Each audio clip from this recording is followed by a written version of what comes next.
आज मी rosemary oil बद्दल बोलणार आहे आणि हा व्हिडिओ मी त्या लोकांसाठी बनवतो ज्यांना खरंच केस वाचवायचे आहेत. ना फक्त रील्स पाहून खुश व्हायचं आहे, ना कोणत्या मार्केटिंगला बळी पडायचं आहे. आज रोजमेरी ऑइलला मिरॅकल म्हणून दाखवलं जातं आणि सांगितलं जातं की हे लावा, मिनॉक्सिडिल बंद करा आणि डॉक्टरकडे जायची गरज नाही, केस आपोआप येतील. पण मी डॉक्टर म्हणून एक गोष्ट सांगतो, रोजमेरी ऑइल खोटं नाहीये, पण ते जेवढं वाढवून दाखवलं जातं तेवढं सत्यही नाहीये. आणि आज मी तेच संपूर्ण सत्य सांगणार आहे. रोजमेरी ऑइल म्हणजे रोजमेरी नावाच्या वनस्पतीपासून काढलेलं इसेन्शियल ऑइल.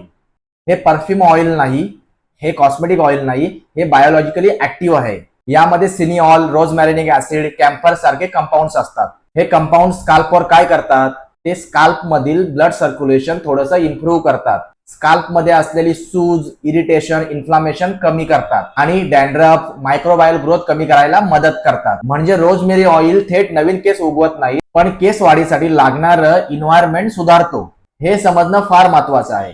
आता केस गळती का होते हे समजलं तर रोजमेरी ऑइल कसा उपयोगी पडतो हे कळेल. खूप लोकांमध्ये केस गळती स्काल्प वीक झाल्यामुळे होते. स्ट्रेस, डॅन्ड्रफ, इरेग्युलर स्लीप, चुकीचा प्रोडक्ट्स या सगळ्यांमुळे स्काल्प इन्फ्लेमच राहतो. इन्फ्लेम स्काल्प म्हणजे स्काल्पला नीट ऑक्सिजन पोहोचत नाही, न्यूट्रिएंट्स पोहोचत नाही आणि हेअर ग्रोथ सायकल डिस्टर्ब होते. अशा परिस्थितीत रोजमेरी ऑइल वापरला तर स्काल्प शांत होतं, ब्लड सर्क्युलेशन सुधारतं व हेअरफॉल हळूहळू कमी होतं. म्हणजे रोजमेरी ऑइल हेअरफॉल थांबवू शकतो, पण योग्य कारणामुळे झालेल्या हेअरफॉल मध्ये stress related hair fall, dandruff related hair fall, hair thinning किंवा इलनेस नंतरची केस गळती या सगळ्या कंडिशन मध्ये रोजमेरी ऑइल उपयोगी ठरू शकतं. पण आता आपण सगळ्यात महत्वाचा प्रश्न घेऊया, रोजमेरी ऑइल खरंच नवीन केस उगवतो का? हे ऐकताना लोकांना सगळ्यात जास्त एक्साइटमेंट येते आणि इथेच सगळ्यात जास्त चुकीच्या अपेक्षा तयार होतात. हो, काही लोकांमध्ये नवीन केस दिसू शकतात, पण कुठे? जिथे हेअर फॉलिकल्स अजून जिवंत आहेत, जिथे केस पातळ होत चाललेले आहेत पण पूर्णपणे गेलेले नाहीत. अशाच ठिकाणी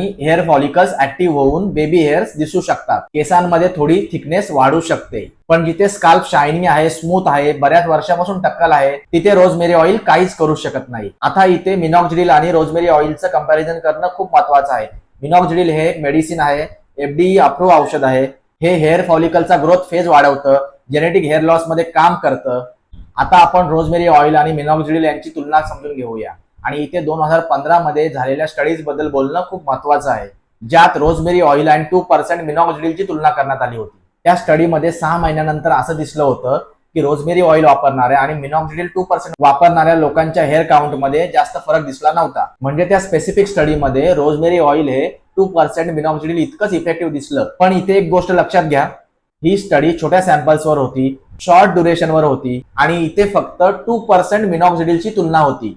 म्हणून याचा अर्थ असा नाही की रोजमेरी ऑइल हे मिनॉक्सिडिलचा सगळ्या प्रकारच्या हेअर लॉस मध्ये कम्प्लीट रिप्लेसमेंट आहे. मिनॉक्सिडिल हे आजही FDA अप्रूव्ह आहे, जास्त एक्सटेन्सिव्ह स्टडीज असलेले ट्रीटमेंट आहे, ऍडव्हान्स आणि जेनेटिक हेअर लॉस मध्ये प्रूव्हन ट्रीटमेंट आहे. या उलट रोजमेरी ऑइल मात्र नॅचरल सपोर्टिव्ह ऑप्शन आहे, माइल्ड टू मॉडरेट केसेस मध्ये उपयोगी ठरू शकतं, पण लॉंग टर्म कन्सिस्टन्सी मागतो. म्हणजे योग्य वाक्यात सांगायचं झालं तर त्या स्टडीमध्ये रोजमेरी ऑइल हे 2% मिनॉक्सिडिल सारखंच इफेक्टिव्ह आहे, पण ते सगळ्या पेशंटसाठी सगळ्या स्टेजेस मध्ये लागू होत नाही. आता रोजमेरी ऑइलच्या काही मर्यादा आहेत, त्या समजून घेणं खूप गरजेचं आहे. Rosemary oil genetic baldness cure करू शकत नाही. हॉर्मोनल हेअरफॉल, थायरॉइड, PCOS संबंधित हेअरफॉल मध्ये हे उपयोगी पडत नाही. हे प्रायमरी ट्रीटमेंट नाही. ऍडव्हान्स स्टेज हेअर लॉस मध्ये हे उपयोगी ठरू शकत नाही आणि सगळ्यात महत्वाचं हे स्लो काम करतं. जर तुम्हाला 1 महिन्यात 2 महिन्यात रिझल्ट हवा असेल तर रोजमेरी ऑइल तुमच्यासाठी नाही. हे मिनिमम 3 ते 4 महिने कन्सिस्टन्सी मागतं. आता सगळ्यांनी रोजमेरी ऑइल वापरावा का? नाही. जर तुमच्या स्काल्पवर ऑलरेडी खूप खाज, जळजळ, dandruff, flakes, psoriasis, fungal infection, irritation असेल, ओपन वुंड्स असतील तर रोजमेरी ऑइल लावणं तुमच्या स्काल्पसाठी नुकसानदायक ठरू शकतं. आणखी एक गोष्ट, इसेन्शियल ऑइल सेन्सिटिव्हिटी असलेल्या लोकांनी हे ऑइल डॉक्टरच्या सल्ल्याशिवाय अजिबात वापरू नये. आणि आता आपण सगळ्यात प्रॅक्टिकल भागाकडे येऊया, लावण्याची योग्य पद्धत. हे डायरेक्ट स्काल्पवर कधीही लावू नये, कारण हे सगळ्यात जास्त कॉन्सन्ट्रेट असतं. नेहमी डायल्यूट करा 1 ते 2 ड्रॉप कॅरियर ऑइल मध्ये. कॅरियर ऑइल म्हणून तुम्ही jojoba oil, almond oil, coconut oil वापरू शकता. आठवड्यात 2 वेळा पुरेसं आहे. जास्त लावलं म्हणजे जास्त फायदा ही कल्पना चुकीची आहे. 30 ते 60 मिनिटं ठेवा, ओव्हरनाईट ठेवायची गरज नाही आणि पॅच टेस्ट केल्याशिवाय वापरू नका आणि किमान 3 महिने यूज केल्याशिवाय रिझल्ट जज करू नका.